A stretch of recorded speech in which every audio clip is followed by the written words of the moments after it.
നമസ്കാരം, news prime മലയാളത്തിലേക്ക് സ്വാഗതം. രാജ്യത്തെ 800ഓളം നഗരമേഖലകളിൽ ഛാത്രോം കി ഗൂഞ്ച് എന്ന പ്രക്ഷോഭ പരിപാടി സംഘടിപ്പിക്കാനാണ് പ്രതിപക്ഷ നേതാവ് രാഹുൽ ഗാന്ധി തീരുമാനിച്ചിരിക്കുന്നത്. ഇത് കോൺഗ്രസിന്റെ നിർദ്ദേശപ്രകാരം കൃത്യമായി 800ഓളം നഗരങ്ങൾ കേന്ദ്രീകരിച്ച് വിവിധ സംസ്ഥാനങ്ങളിലെ പ്രമുഖ നഗരങ്ങൾ കേന്ദ്രീകരിച്ചായിരിക്കും ഈ പദ്ധതി ആവിഷ്കരിക്കുക. കേന്ദ്ര സർക്കാരിനെ ഇനിയും ഇങ്ങനെ കയറൂരി വിട്ടാൽ അവർ വലിയ തോതിൽ ജനങ്ങളുടെ മേൽ ഇരട്ടിയിലധികം സമ്മർദ്ദമുണ്ടാക്കി തോന്നുന്ന വിധത്തിലായിരിക്കും ഭരണവും കൊണ്ടുപോകുന്നത്. അതിൻ്റെ പരമാവധി പാരമ്യത്തിൽ എത്തി നിൽക്കുകയാണ്. ഇനിയും അവരെ ഇങ്ങനെ കയറൂരി വിടാൻ പാടില്ല.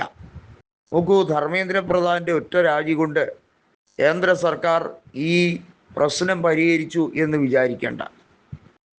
നഷ്ടപ്പെട്ടു പോയ, അതായത് ഈ സമരം കാരണം ഒരുപാട് പ്രശ്നങ്ങൾ ഉണ്ടായതും അതുപോലെ തന്നെ ഈ പരീക്ഷാ ചോദ്യപേപ്പർ ചോർച്ച നേരിട്ട് ബാധിച്ച വിദ്യാർത്ഥികൾക്ക് നഷ്ടപരിഹാരം നൽകുന്നതുമായി ബന്ധപ്പെട്ട കാര്യത്തിലൊന്നും കേന്ദ്ര സർക്കാർ ഇതുവരെ ഒരു വാക്കും മിണ്ടിയിട്ടില്ല.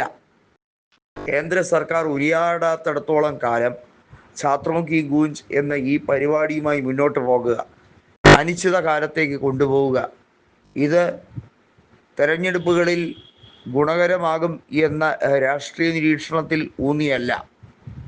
പക്ഷേങ്കിൽ രാഷ്ട്രീയാധിഷ്ഠിതമായി ഇത്തരത്തിലുള്ള പദ്ധതികൾ അവലംബിച്ചാൽ മാത്രമേ ഇനി കേന്ദ്ര സർക്കാരിനെ മെരുക്കാൻ കഴിയുകയുള്ളൂ, നിലയ്ക്ക് നിർത്താൻ കഴിയുകയുള്ളൂ എന്ന തിരിച്ചറിവാണ്. ഭാരത് ജോഡോ യാത്ര 1ഉം 2ഉം ഒക്കെ സംഘടിപ്പിച്ചിട്ട് നിങ്ങൾ എന്ത് നേടി എന്ന് ചോദിക്കുന്നവരോട് ശക്തമായ മറുപടി രാഹുൽ ഗാന്ധി പറയുന്നുണ്ട്. ഈ പദ്ധതികൾ, അതായത് ജോഡോ യാത്രയും അതുപോലെ രാജ്യത്തെ ഒന്നിക്കുന്ന രീതിയിൽ, രാജ്യത്തെ യുവജനങ്ങളെ ഒന്നിക്കുന്ന രീതിയിലുള്ള നിരവധിയാകുന്ന പദ്ധതികൾ തീർച്ചയായും കേന്ദ്ര സർക്കാരിന് ഓരോ ദിവസവും അവരെ വിറളി പിടിപ്പിച്ചുകൊണ്ടിരിക്കുകയാണ്. ഛാത്രോം കി ഗൂഞ്ച് വിജയത്തിലേക്ക് തന്നെയായിരിക്കും കടക്കുക. അതിനെ അടിച്ചമർത്താൻ അമിത്ഷാ നേരിട്ടിറങ്ങിയാലും ഞങ്ങൾ ഒരു രീതിയിലും പിൻവാങ്ങുകയില്ല. ഞങ്ങളെ തകർക്കാനും ഞങ്ങളെ മാനസികപരമായി ഇല്ലായ്മ ചെയ്യാനുമൊക്കെ ഒത്തിരിയധികം നേരിട്ടും അല്ലാതെയും ഇടപെടലുകൾ ഉണ്ടാകും. അതിനെയൊക്കെ ഞങ്ങൾ അതിജീവിക്കുക തന്നെ ചെയ്യും. കാരണം ഇന്ത്യയെ വീണ്ടെടുക്കുക എന്നുള്ളത് ചെറിയൊരു കാര്യമില്ല. Jawaharlal Nehru discovery of India എന്ന് എഴുതിയ സ്ഥാനത്ത് റീഡിസ്കവറി ഓഫ് ഇന്ത്യ എന്ന രീതിയിലേക്ക് തലവാചകം കൊടുക്കേണ്ട അവസ്ഥയായി കഴിഞ്ഞിരിക്കുന്നു എന്നാണ് പ്രതിപക്ഷ നേതാവ് പറഞ്ഞിരിക്കുന്നത്.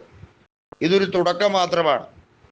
ഈ തുടക്കം വലിയ വിജയത്തിലേക്ക് കൊണ്ടുപോകാൻ നിങ്ങൾ എല്ലാവരുടെയും പിന്തുണ വേണം എന്നാവശ്യപ്പെട്ടുകൊണ്ടാണ് രാഹുൽ ഗാന്ധി പൊതുവേദിയിലേക്ക് ഇറങ്ങുന്നത്.